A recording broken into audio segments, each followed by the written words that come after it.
Hi, this is Jake over at Cabinet Solutions, and on today's video I'm going to be making a down and dirty kitchen is what I'm going to call it.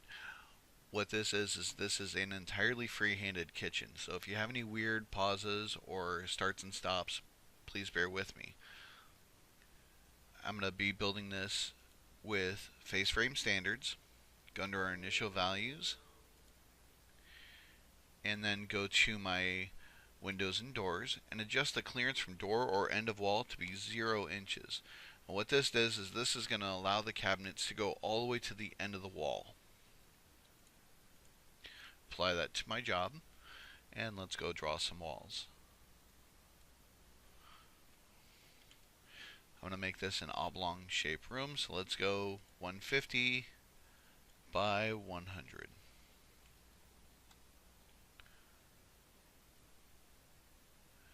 Next thing is we're going to go and place some cabinets. I always like to start off in the corner, but in this case I'm actually going to start with the end of the wall. Let's place in a refrigerator, and I'm going to adjust the left side, or actually in this case right side. If you look in the lower right hand corner it says left side or right side. I'm going to press F2 and move my cabinet in 1.5 inches from the end of the wall.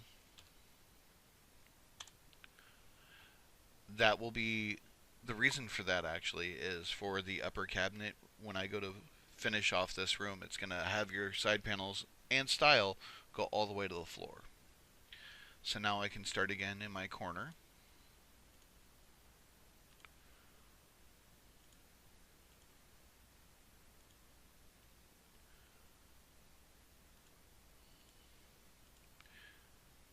Now my next cabinet here I'm going to do as just a drawer bank, but I'm going to adjust the width of it. Instead of being 16.5 and let it autofill, I'm actually going to make it at 15. That's going to give me another 1.5 inches bit of room for my end and side panel to go all the way down to the floor from my upper cabinet.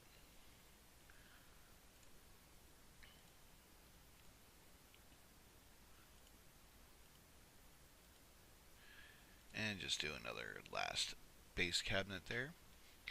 Now I can start with my upper cabinets. I'm going to use a refrigerator upper, adjust my distance from the floor to bottom to be 1 inch above my refrigerator there. The width I'm actually going to make at 39 inches. And I'm going to let the program figure out the height on that. And now let's go ahead and start again in the corner. I'm going to make my depth and my width to be 36 as well, so it matches the base cabinet version.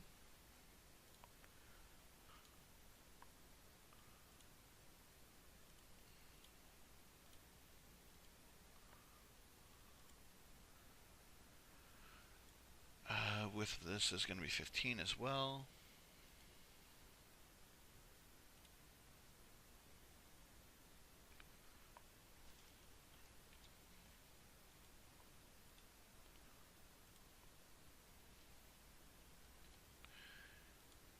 And let's just leave one large upper above these last two cabinets. Next I can go back to my draw walls and make sure I click on cabinets on floor, so that way I can see an outline of where my cabinets are, so I can place an island. I'm going to start my island about, let's do about here. Remember, each one of these grid squares is 12 inches by 12 inches, so it should give you an idea of where to actually place your island.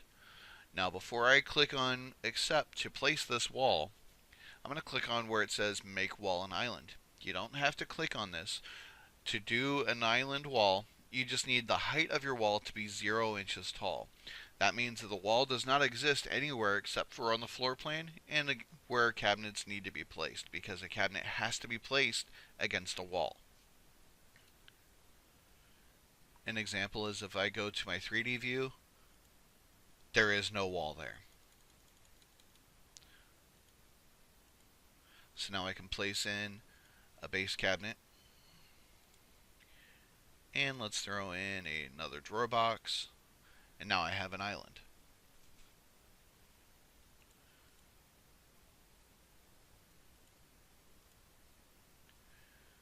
So now let's start customizing my kitchen a little bit more.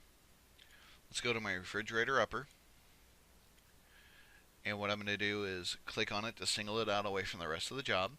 Go to my ends, and I'm going to tell it to send the style and end to the floor for both left side and right side.